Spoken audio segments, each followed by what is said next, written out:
If the Green Bay Packers can protect Jordan Love on Sunday night, there will be fireworks.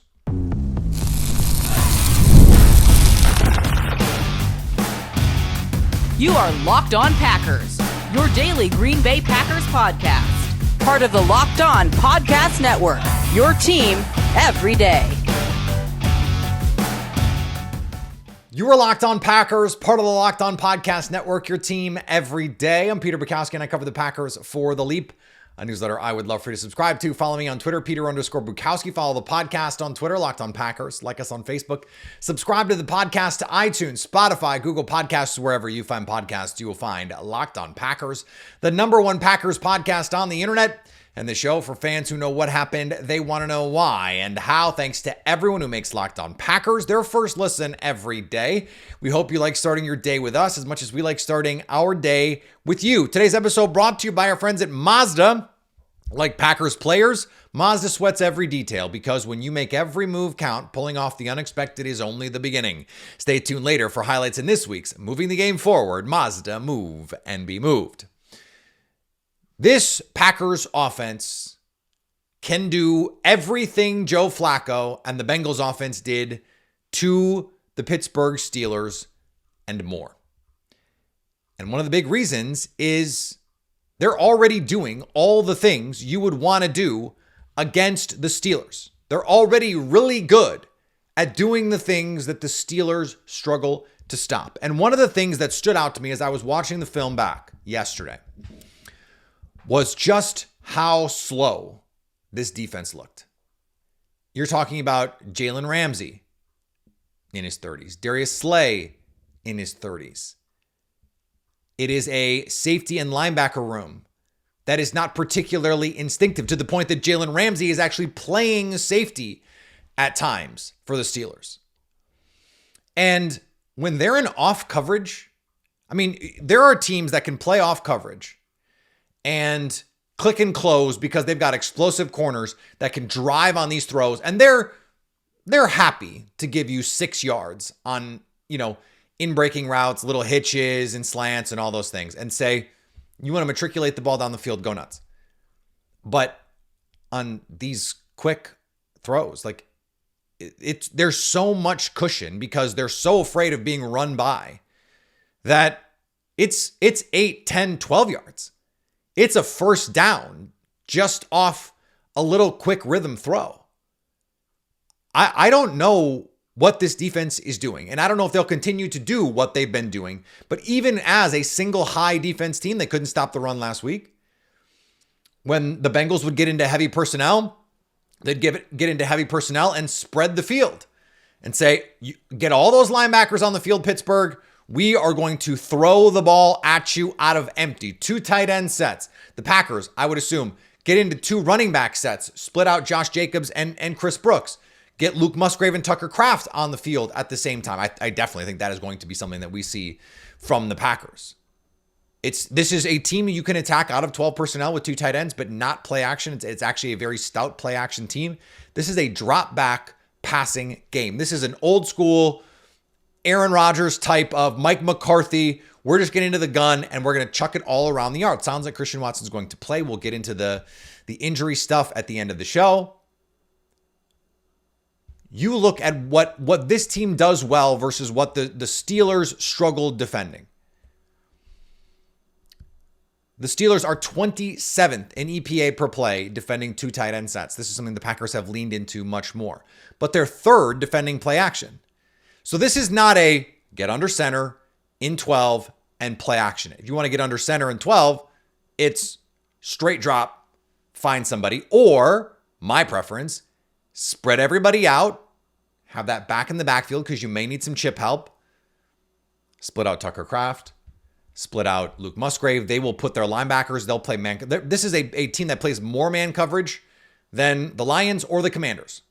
This is a heavy man coverage team, a heavy single high team. Okay, so I expect to be a bunch of motion. Orbit motion, jet motion, cheat motion, fast motion, running back motion, all sorts of ways to identify coverage. And then it's just Jordan Love, go work. Go do work. No defense has been attacked more in the middle of the field this year than the Steelers defense. In fact, the Packers are second. About a quarter of the time, in fact, a little less than a quarter of the time, teams throw the ball in the middle of the field against the Packers. They're the second most middle field attack team in the NFL in terms of opponents. The Steelers are more than a third of the time. That is an enormous difference. All teams want to do is throw the ball. No, okay, look, not all, but that is a huge difference. The big threat to this defense is attacking them in the middle of the field. This is how everyone wants to attack them because the linebackers are just not very good. I mentioned this on our crossover show on Thursday. Both of the main linebackers who play heavy rotation minutes, snaps, whatever, they got basketball brain there for a second, have passer ratings when targeted over 110. It's not very good. Well, the Packers happen to be a historically good offense attacking the middle of the field. This is going to be a game where you're going to throw the ball on in-breaking routes to Romeo Doubs and Matthew Golden and Tucker Kraft and Luke Musgrave and just make them defend the middle of the field because they just don't have the speed to do it. And what struck me was I've talked about explosive plays.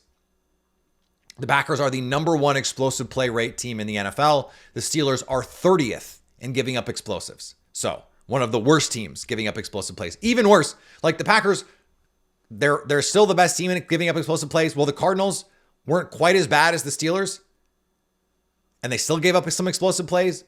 The Steelers are really bad at explosive plays, but it's not just deep throws. It's not just 5-7 step drop and throw it as far as you can. The Bengals didn't do that except for one time. They had one deep throw. Now they hit it, and it was the Andre Yosevich from the slot on a zero blitz. No safety in the middle of the field. Flacco just laid it out for him. But it is the fact that the middle of the field, the intermediate part of the field for this Steelers defense, it's bad. It's bad. Jordan Love has been for all season an elite attacker of that intermediate part of the field. From 10 to 19 yards, he has been outstanding and was not great there last year. Just some of the route concepts they were running and his inability to move. The intermediate part of the field was where Joe Flacco did all of his work. It's little, it's just like slants. It's glance routes. It's skinny posts. It's digs. These are all things that the Packers are going to run. And so this is where I think the Packers are going to be able to hit yak. They're just so much faster than the Steelers. It sounds like Christian Watson's going to play. Get Christian Watson and Matthew Golden on the field at the same time. And I think they are going to have their way with the middle of the field. This defense, Tucker Kraft, it's a great week to get Tucker Kraft the ball a ton. Now, that's not to say that there aren't vulnerabilities for the Packers.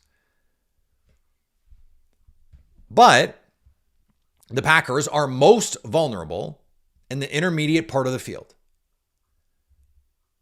The Steelers are 27th in attacking the intermediate part of the field, in part because Aaron Rodgers does not like to throw to the middle. Aaron Rodgers wants to get the ball out quickly. But as I said, the Packers are the best team in the NFL at preventing yards after catch. DK Metcalf, second only to Tucker Kraft in yards after catch per reception. So if the Packers can limit that, make them drive all the time, then it's going to be a long day for this Pittsburgh Steelers offense. And I think defensively, I know I said it last week and it didn't quite happen in the first half, but if the Packers are able to protect Jordan Love, and Aaron Banks is essentially going to be off the injury report on Friday, Zach Tom, the oblique injury is gone. So, you're moving forward there. It's just a quote unquote back injury there, but it sounds like the oblique is doing much, much, much better. I trust them to handle this pass rush. And given the coverage structure, the speed on this defense, I think this Packers offense is going to be able to run the ball effectively. I think they're going to be able to throw the ball effectively. And if they can protect Jordan Love, and hold on to the football, they can avoid turnovers. I think they can get to 30 points in this game. I predicted it yesterday. Now, is that going to be enough? Because Aaron Rodgers has something to prove. We have to talk about Aaron Rodgers next on Locked On Packers. The NFL season is here and FanDuel has an offer you don't want to miss. Right now, new customers can bet just $5 and get $300 in bonus bets if you win. That's right. Pick a bet, put down $5, and if it hits, you'll unlock $300 in bonus bets to use across the app. It makes football watching even more exciting when you've got a little something riding on the action. The Packers now down to -3. They're giving 3 points in Pittsburgh. I still think that's about half a point above where the numbers say this game belongs, and that's with Pittsburgh having the extra rest. That's interesting to me, but still, pick the Packers on the money line. Take the total over. That total has gone up 45.5, and you're getting better than 2-1.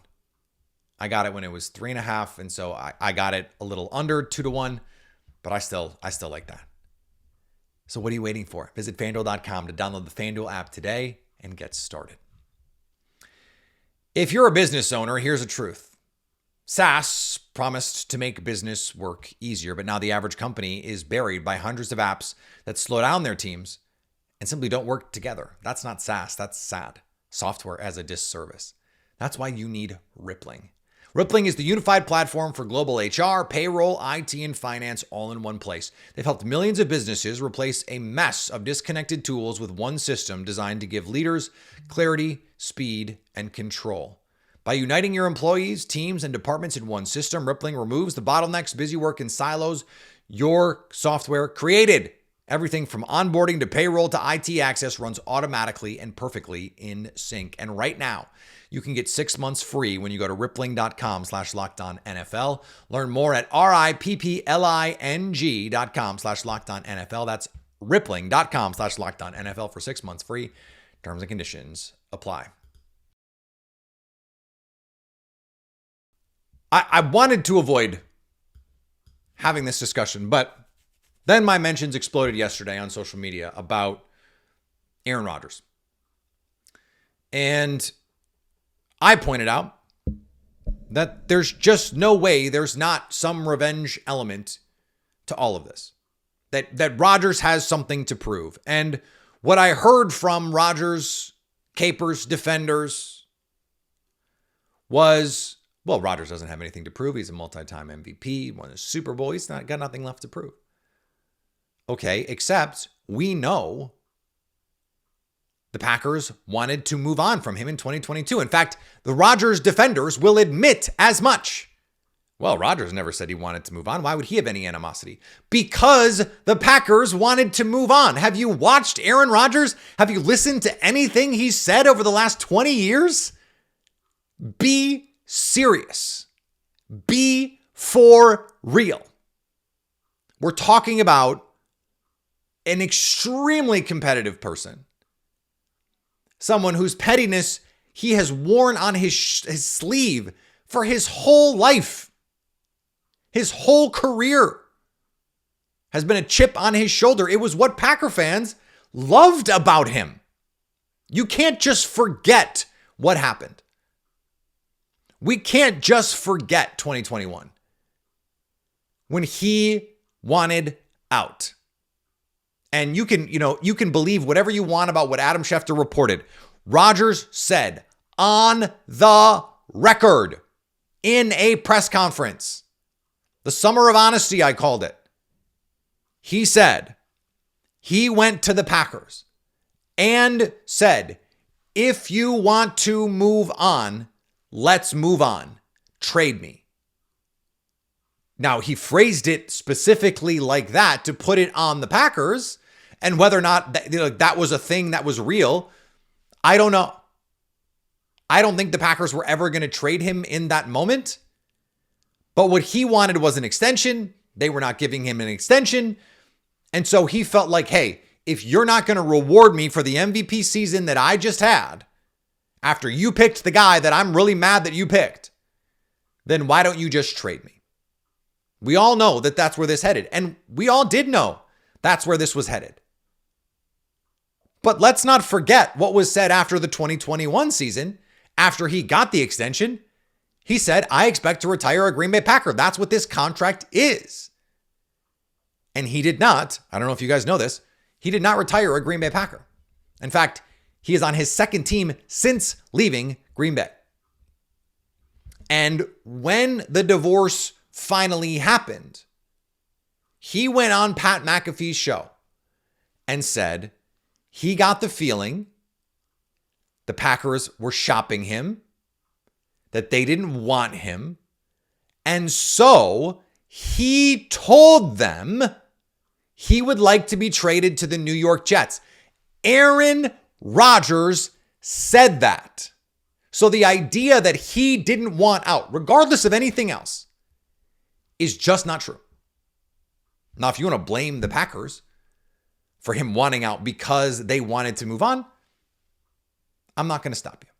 Okay? I think that's ridiculous, but I'm not going to stop you. I'm not going to tell you you're wrong. You can believe what you want to believe, but this is what Aaron Rodgers told us. So if we're going to take everything Aaron Rodgers says as gospel, this is what he has said. And this stems from him saying that this is just another game.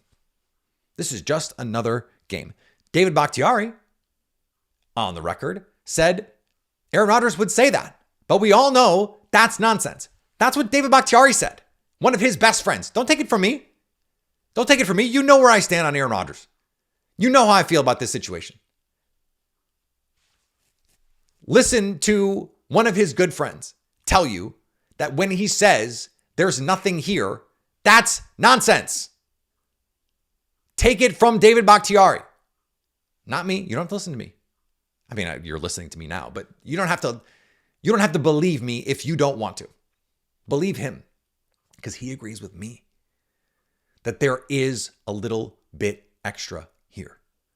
Aaron Rodgers did want Mark Murphy and or Brian Gutekunst fired. He did. He said that's not true. Mark Murphy said that's not true. It's true. It's true. And that has been, we're talking about a guy, Mark Murphy told Aaron Rodgers, don't be the problem. Guess what? Mark Murphy said that wasn't true and Aaron Rodgers said that wasn't true, but it was true. No one benefits from publicly admitting that that was true, but that was true.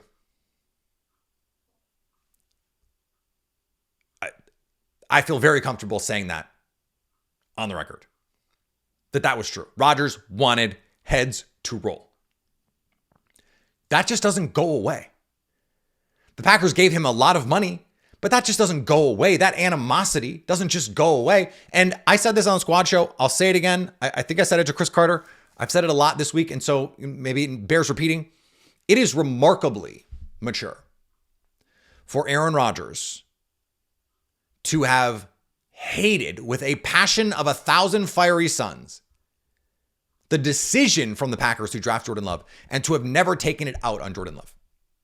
By all accounts, he was a terrific mentor. He was the mentor he always wanted from Brett Favre, but never got. He was that guy for Jordan Love, despite the fact that the circumstances that brought Jordan Love to the Green Bay Packers, Rodgers was furious about. Come on. You don't think Rodgers wants to prove I've still got it? You don't think in 2020, after they drafted Jordan Love, he didn't want to prove I've still got it? He pointed out, as he's saying, absence makes the heart grow fonder, maybe. He is pointing out that after they drafted Jordan Love, when he knew the writing was on the wall, he won MVP twice. He pointed that out.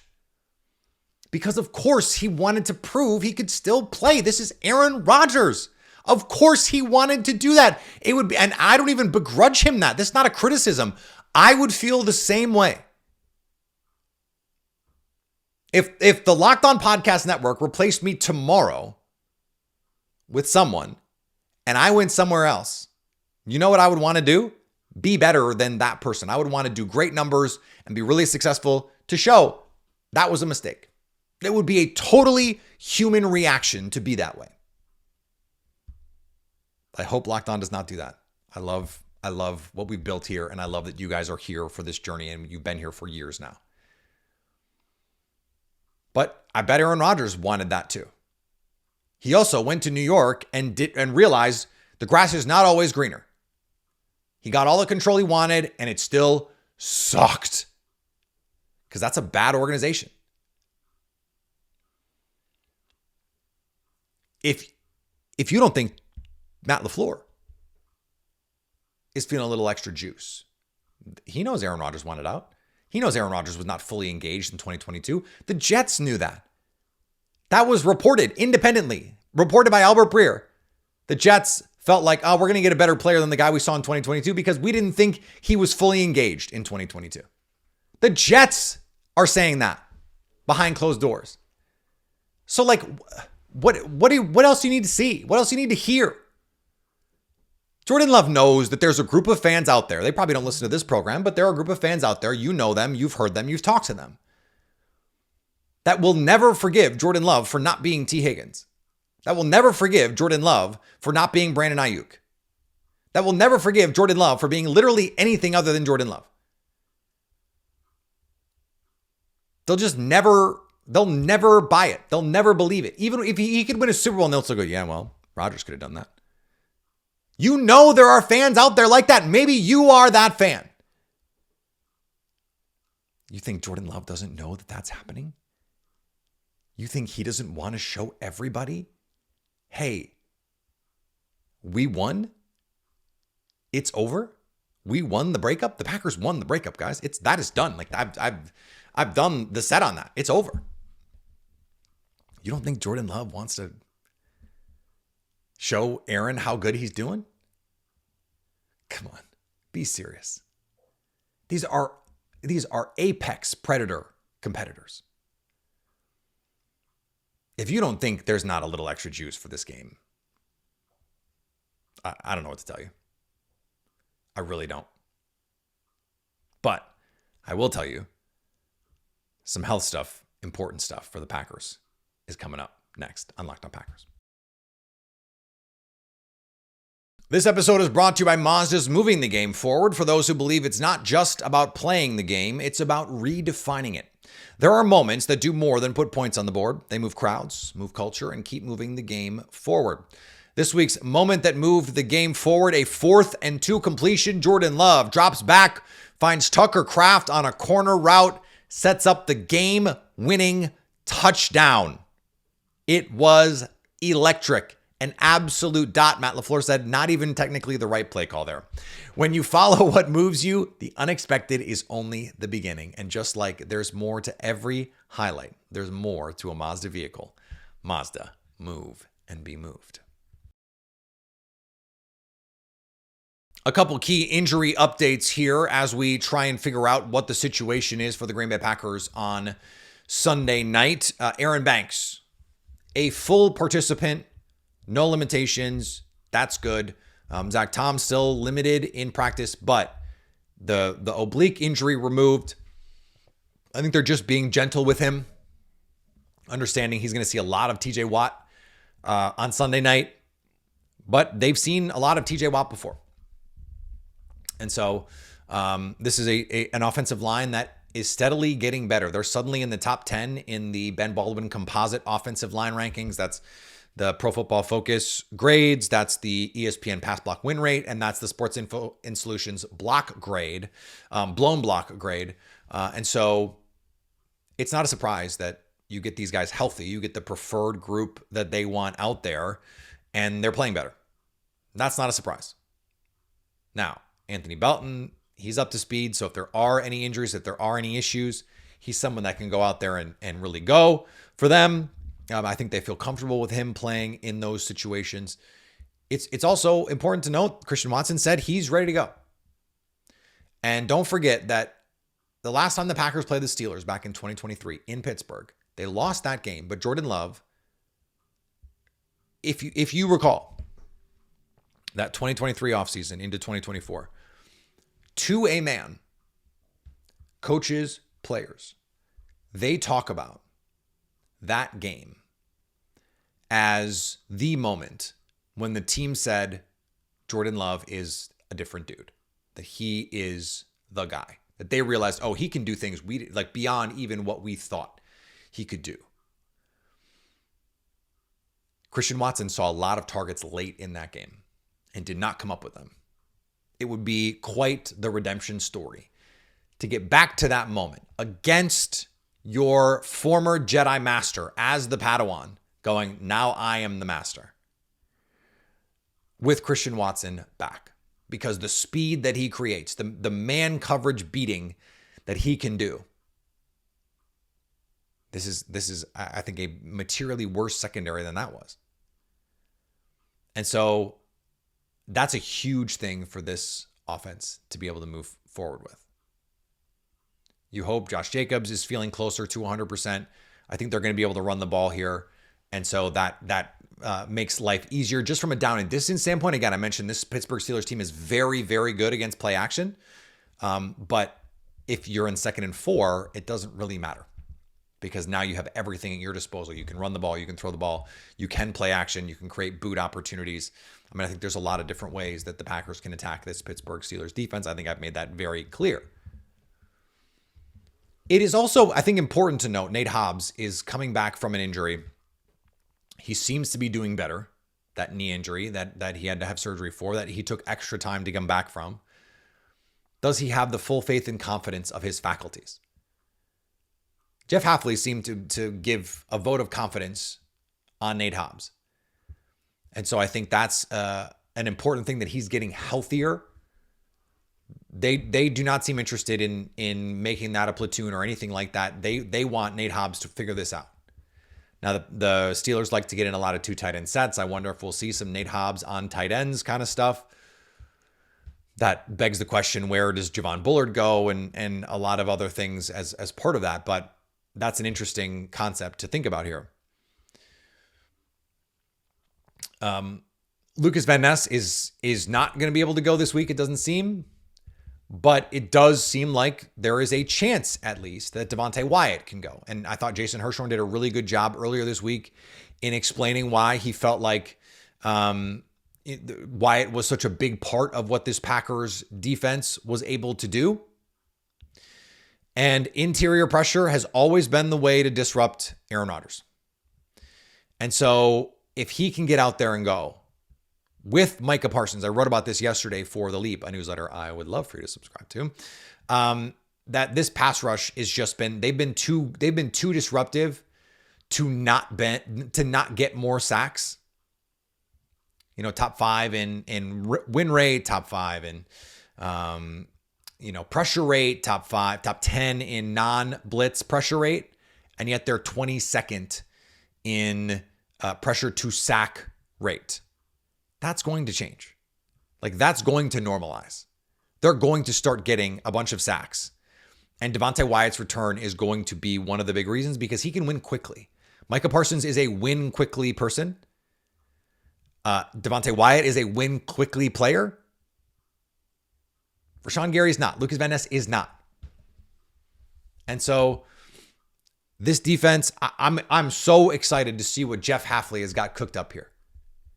It is so fun to think about what he can do and the cat and mouse game that is going to bring. I can't wait to see it. It's going to be awesome. I think the Packers are going to win. Brandon Snide on our squad show predicted a big Packers win, like 30-17, that kind of thing. I don't know about that. I think Aaron Rodgers is going to bring the juice. But I would not be surprised at all if this is the best Packers game the Packers have played since week 1. In fact, let me say it in a non-pansy sort of way. I think this is going to be the best we've seen the Packers play since week 1. I think they're going to be juiced for it. I think they're going to be motivated. I think they're going to play with an edge, a physicality, and I think they're going to score a bunch of points on this Pittsburgh team. And I think the defense is going to be flying around. I think that they're going to be ready for the challenge against Aaron Rodgers. So follow me on the social medias, Peter_Bukowski on the X, on Instagram. Follow the podcast on the social medias. We got clips. We got fun stuff coming out. Subscribe wherever you get podcasts. We'll be live after the game. Half an hour for Locked On Packers, another 60 minutes for the Locked On Packers squad show, which will play on the Locked On Packers YouTube channel. We have 90 minutes of post-game coverage following the game, so you can stay locked on Packers.